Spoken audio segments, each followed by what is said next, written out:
विमान ले जाएगा झनक को अपने साथ गुजरात। जी हाँ दोस्तों, हम बात कर रहे हैं स्टार प्लस के शो झनक की। तो दोस्तों, आगे बढ़ने से पहले अगर आप इस चैनल पर नए हैं तो इसे सब्सक्राइब कर दीजिए, साथ ही बेल आइकन दबाना ना भूले। वीडियो अच्छा लगे तो इसे लाइक जरूर कीजिएगा। चलिए आगे बढ़ते हैं दोस्तों। झनक सीरियल में अभी तक आपने यह देखा कि झनक जैसे ही अनिरुद्ध का बिस्तर तय कर रही होती है कि वहीं पर अनिरुद्ध आ जाता है। वह देखता है झनक को अपने कमरे में, तो वो अंदर में थोड़ी देर सोच रहा है कि अंदर जाऊं या नहीं। अगर वह जाएगा तो झनक उसे देखकर गुस्सा ना हो जाए। फिर वह अपने पहले यादें सोचने लगता है कि किस तरह झनक और उसकी शादी हुई थी। और फिर अनिरुद्ध सोचने लगता है कि अगर वह अर्शी से शादी नहीं करता तो वह झनक उसके पास होती, लेकिन अर्शी भी प्रेग्नेंट हो चुकी है, उसे भी नहीं छोड़ सकती और झनक को भी नहीं छोड़ सकता क्योंकि उसके पीछे गुंडे पड़े हुए हैं। अनिरुद्ध थोड़ी देर तक झनक को देखने की ही लगता है कि फिर कमरे के अंदर से आ जाती है झनक। वहां से जाने की कोशिश करती है, लेकिन अनिरुद्ध बोलता है झनक तुम मुझे देखकर यहाँ से भागने क्यों लगती हो? तब वो मेरे घर की भी रह रही हो, फिर हमारे बीच इतनी दूरियाँ क्यों? तुम मुझसे बात क्यों नहीं करना चाहती? आखिरकार इसका क्या वजह है? सर जी, आप सब कुछ जानते भी हैं, मुझसे भी बार बार एक ही सवाल क्यों करते हैं? आपकी पत्नी अर्शी दीदी वह अभी प्रेग्नेंट है और उसे मुझे ज़रूरत है, इसलिए मैं आपके घर रह रही हूँ। नहीं तो मुझे कोई भी ज़रूरत नहीं है कि मैं यहाँ रहूँ। मैं कहीं भी जा सकती हूँ। यहाँ के कई लोग मुझे रोक रखा है, इसलिए मैं यहाँ से नहीं जा रही हूँ। और छोटान भी, इसलिए बार बार मेरे पास मत आइए। अर्शी दीदी ने अगर देख लिया तो वह भी बहुत बड़ी प्रॉब्लम हो जाएगी। अब दूसरी तरफ आप लोग यह देखोगे कि विवान आ जाता है अपने बच्चे के साथ मुंबई झनक के घर। विवान आहान को लेकर आता है। झनक जैसे ही दिव्यांग को देखती है, आहान को ले लेती है गोद में अपने और बोलती है, विवान अब मैं कैसे? आहान, उसकी तबीयत कैसी है? आहान बोलता है कि इसकी तबीयत ठीक नहीं है, अभी भी बुखार है, इसकी तबीयत ठीक नहीं हो रही है, कई डॉक्टर से भी दिखाया, अब यही इलाज है कि तुम्हारे पास लेकर आया हूँ, शायद इसकी तबीयत ठीक हो जाए। झनक बोलती है, अब आप यहाँ आने को लेकर आ गए हैं ना, अब मैं इसे ही संभाल लूँगी, आप टेंशन मत लीजिए, इसकी तबीयत भी बहुत जल्द ठीक हो जाएगी। अरे इसे तो बहुत ही ज़्यादा बुखार है। विवान बोलता है, झनक मुझे तुमसे एक बात बोलनी है। कैसे बोलूँ? मुझे कुछ समझ में नहीं आ रहा है। झनक बोलती है, हाँ बोलिए ना। वहीं पे अनिरुद्ध आ जाता है। अनिरुद्ध बोलता है, क्या हुआ विवान, आपका शांत, इसकी तबीयत ठीक है? जनक अनिरुद्ध बोलता है कि विवान तू अब यहाँ आ गया है ना, तो अब तू छोटान की भी शादी में रहेगा और तेरे बच्चा भी बहुत जल्द ठीक हो जाएगा, तू टेंशन मत ले। विवान अनिरुद्ध और झनक को बोलता है कि तुम दोनों मेरी बात सुनो, मैं तुम दोनों से कुछ बोलना चाहता हूँ। मेरे बच्चे की तबीयत ठीक होने का एक ही उपाय है। मैं चाहता हूँ झनक मेरे साथ गुजरात चले और वह रहे वहीं पे, ताकि मेरे बच्चे की तबीयत ठीक रहे। अनिरुद्ध और झनक शौक हो जाते हैं। अनिरुद्ध बोलता है, क्या बोल रहे हो झनक के बारे में तुम? विवान, ऐसा नहीं हो सकता, इसके पीछे गुंडे पड़े हैं, इसलिए मैं अकेले नहीं छोड़ सकता। विवान बोलता है, यह अकेले थोड़ी है, मेरी पूरी फैमिली है और मैं भी तो हूँ, झनक के साथ तो हूँ ना। अनिरुद्ध प्लीज़ मेरे साथ झनक को गुजरात जाने दे, क्योंकि मैं चाहता हूँ कि ये वहीं रहे और मेरे बच्चे को भी जो हालत हुई है वह भी ठीक हो जाए। अगर इसके साथ रहेगी तो क्योंकि मैं जानता हूँ कि आहान सबसे ज़्यादा कंफर्टेबल झनक के साथ ही रहता है और किसी के साथ नहीं। अगर मैं यहाँ से ले जाऊँगा फिर भी इसकी तबीयत खराब हो जाएगी। झनक बोलती है, विमान आप मेरी बात सुनिए, बात यह है कि अपने आपके बच्चे की तबीयत ठीक हो जाएगी, आहान बहुत जल्द ठीक हो जाएगा, लेकिन मैं आपके साथ गुजरात नहीं जा सकती हूँ क्योंकि यहाँ मैं किसी की जिम्मेदारी निभा रही हूँ। अर्शी दीदी प्रेग्नेंट है और मैं उनका ख्याल रख रही हूँ, उसे अकेला नहीं छोड़ कर जा सकती। उसने मुझ पर इतना बड़ा ट्रस्ट किया है, मैंने ख्याल रखने का वादा किया है, तो ऐसे में मुझे छोड़ के नहीं जा सकती। और जैसे अर्शी प्रेग्नेंट है और घर में रहेगी तो मैं उसे बारात में कैसे डांस करूँ? वहाँ पे छोटांग की शादी को भी लेकर चर्चा हो रहा होता है कि छोटांग की शादी में अनिरुद्ध झनक जाएगी कि नहीं जाएगी। तो झनक बोलती है कि प्रेग्नेंट तो है अर्शी दीदी, और बारात में डांस करोगे तो ऑफ कोर्स तो कब कितना डिपेंड करने लग गई हो। अनिरुद्ध बोलता है अर्शी से कि तुम झनक पे कितना डिपेंड करने लग गई हो, मैं नहीं चाहूँगा कि आप डिसाइड करोगे। वो झनक बोलता है कि नहीं, मैं डिसाइड करूँगा कि कौन जाएगा कौन नहीं जाएगा, और झनक बिल्कुल जाएगी, उसको किसी को रोकने की ज़रूरत नहीं है। जी हाँ, झनक का कॉल करता है और बोलता है कि वहाँ पे आहान को लेकर आ रहा हूँ। जहाँ झनक बोलती है कि मैं कौन होती हूँ, इस घर में कौन रहेगा या नहीं रहेगा, चाहती हूँ आप आहान को यहाँ लेकर आए ताकि उसकी तबीयत ठीक रहे। विवान बोलता है कि अनिरुद्ध से बात कर ली है मैंने और आ रहा हूँ कोलकाता आहान को लेकर, मुझे तुम्हें चिंता करने की ज़रूरत नहीं है। विवान कॉल कट कर देता है। अनिरुद्ध बोलता है कि मैं आहान को बोल चुका हूँ कि वह मेरे घर में आ रहा है और आहान को लेकर आ रहा है, उसकी तबीयत ठीक नहीं है, तुम उसकी देखभाल कर लेना। विमान अनिरुद्ध अनिरुद्ध आह्वान को लेकर आ जाता है। वह अनिरुद्ध जानना चाहता है। वेल झनक यहाँ सब कुछ बताने वाली है, लेकिन धीरे धीरे करके झनक यहाँ खुद को कोसती हुई नजर आएगी और कहेगी कि हे भगवान, मुझे मौत क्यों नहीं दे देते।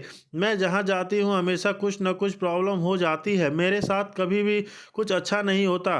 इतना ज़्यादा दुख झेलने के से अच्छा है कि मैं मर जाऊँ। लेकिन आप देखने वाले हैं कि झनक सही सलामत है, ठीक है। तो अनिरुद्ध को इस बात की खुशी होती है और वह सबके सामने ऐलान कर देता है कि झनक की जिम्मेदारी अब मैं लूँगा। हाँ, मैंने पहले भी झनक की जिम्मेदारी नहीं ली, उसे भगवान के भरोसे छोड़ दिया। जी हाँ, यहाँ रहेगी, ठीक रहेगी, लेकिन अब नहीं है। झनक की जिम्मेदारी लूँगा और उसका ख्याल रखूँगा, क्योंकि अगर मैं झनक को अब दोबारा छोड़ दिया ना, ऐसे तो फिर कोई इसे किडनैप करके ले जाएगा, फिर झनक मुसीबत में पड़ जाएगी। इसलिए झनक अब इस घर में रहने वाली है। आप देखेंगे जहाँ पे तनुजा बिपाशा का तेवर एकदम ही बदला होगा, इसके साथ साथ यहाँ दादी का भी तेवर खूब ज़्यादा बदला हुआ नजर आएगा। झनक को वह काफ़ी कोसते हुए नजर आने वाले हैं, क्योंकि उन्हें लग रहा है कि झनक आ गई है तो अब हमारे घर में अशांति फैल रही है। यह लोग मना करते हैं कि नहीं झनक, तुम यहाँ से आई हो, वहाँ वापस चली जाओ, इस घर में तुम्हारी कोई काम नहीं है, हम तुम्हें इस घर में नहीं रहने देंगे।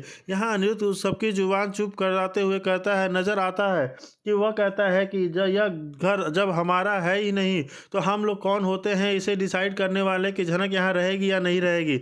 आप लोग शायद भूल चुके हैं कि इस घर में सबसे ज़्यादा राइट लालौन का है, तो अब वो डिसाइड करेगा कि झनक यहाँ रहेगी या नहीं रहेगी।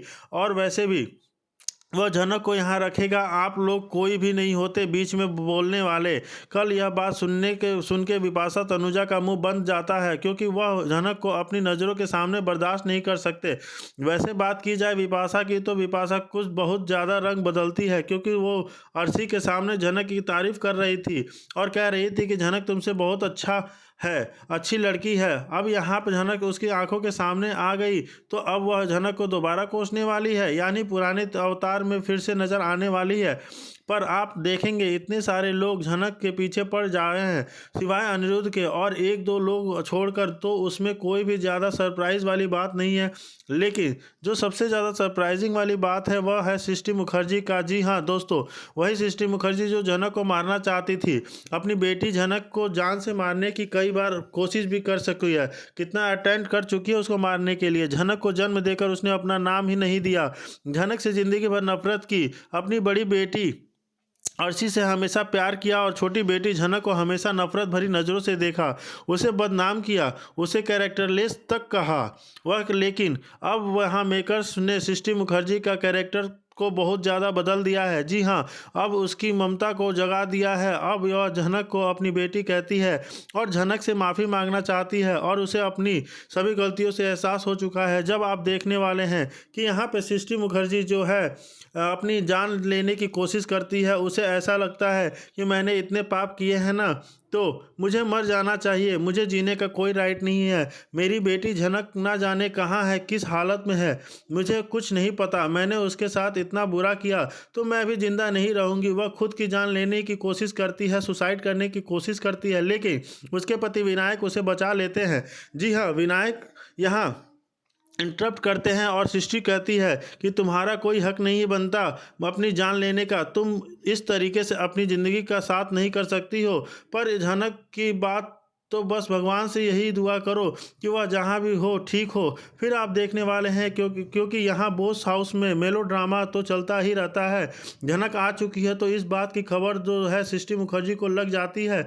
जब उसे यहाँ पता चलता है कि उसकी बेटी झनक लौट आई है तो उसकी ममता जाग जाती है और वह भागकर अपनी बेटी के पास जाना चाहती है। जी हाँ, वह अपनी बेटी के पास जाना चाहती है, उसे गले लगाना चाहती है और वहाँ लगाती चाहती है, उसे खूब प्यार देना चाहती है और माफ़ी मांगना चाहती है अपनी सभी गुनाहों की। दोस्तों, यहाँ सृष्टि मुखर्जी का अवतार तो बिल्कुल ही बदल चुका है। इतनी ज़्यादा ममता वो लुटा रही है झनक के ऊपर, जिसे देखकर झनक काफ़ी शौक हो जाती है कि आखिर इन्हें क्या हो गया। यह तो मुझे फूटी आँख नहीं देखना चाहती थी, हमेशा अर्शी अर्शी अर्शी का गुणगान करती रहती थी, अब इन्हें मुझ पर प्यार आ रहा है। जी हाँ, यहाँ आप देखने वाले हैं कि वह अर्शी को डांटेगी, उसे फटकारेगी और झनक से प्यार लुटाएगी, और जिसे देख झनक अर्शी जो है वो जेलस फील करने वाली है। मेरी माँ जो अचानक क्या हो गया, मेरी आंखों के सामने यह मुझे जेलस फील करा रही हैं, झनक पे इतना प्यार लुटा रही हैं। इनफैक्ट आप देखने वाले हैं जब झनक एंटर करती है बोस हाउस में तो सब लोग झनक को यहाँ रहने से मना कर देते हैं, उसे भगाने की कोशिश करते हैं। यहाँ पे जो अर्शी उसे कहती है कि अपनी माँ के घर चली जाओ ना, अब इन्हें याद आ गया है कि तुम अब उनकी बेटी हो, वह तुमसे बहुत प्यार करती हैं, तुम्हें अपने पास रखना चाहती हैं। जो भी ममता उन्हें तुम्हारे लिए छिपाई थी ना, वो अब दिखवाना चाहती हैं, तो वह घर तुम्हारे लिए बहुत अच्छा होगा। वैसे भी अब मैं इनसे कोई बात नहीं करती, उन्हें कोई कॉल नहीं करती, उनसे कोई कनेक्शन नहीं रखना चाहती हूँ। तो तुम लौट आई हो तो तुम चली जाओ अपनी माँ के पास। वेल, यहाँ देखा जाए तो झनक बिल्कुल भी सृष्टि मुखर्जी के पास नहीं जाना चाहेगी, क्योंकि उन्हें देखकर हमेशा उसे याद आता है कि यही वह औरत है जिसकी वजह से मेरी ज़िंदगी तबाह हुई है। मेरी उर्वशी माँ पर मर गई, मेरे पापा को इन्होंने मरवा दिया और मेरी ज़िंदगी को तबाह कर दिया, जिसकी वजह से इनकी वजह से और मैं इनके साथ रहूँगी। अगर यह चीज़ का रियलाइजेशन इन्हें सही समय पर हो जाता तो शायद इतनी ज़िंदगियाँ बर्बाद ना होती। तो क्या आप पे यहाँ पे आंसू बहाते हुए सृष्टि मुखर्जी को माफ़ कर पाएगी झनक? क्या यहाँ पे वह जाएगी उनके पास घर? क्योंकि सृष्टि तो इस बार झनक को अपने घर लेकर जाना चाहती है, उसे अच्छे से रखना चाहती है, उसके साथ टाइम बिताना चाहती है।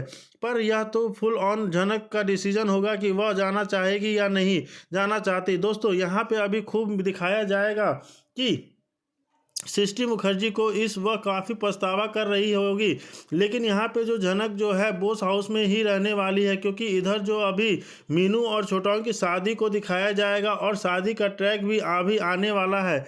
तो इन सारे फंक्शंस में झनक इन्वॉल्व होगी और खूब सारे तमाशे ड्रामे क्रिएट ट्विस्ट करे दिखाए जाएंगे, क्योंकि यहाँ पे अर्शी मुखर्जी प्रेग्नेंट तो है, यहाँ पे वह अपने बच्चे के ऊपर झनक का बरसाया बर्दाश्त नहीं करना चाहती है, इसलिए वह बार बार ऐसे ऐसे षड्यंत्र रचने की कोशिश करेगी, जाल चलने की कोशिश करेगी कि झनक किसी भी तरीके से यहाँ से घर से निकल जाए।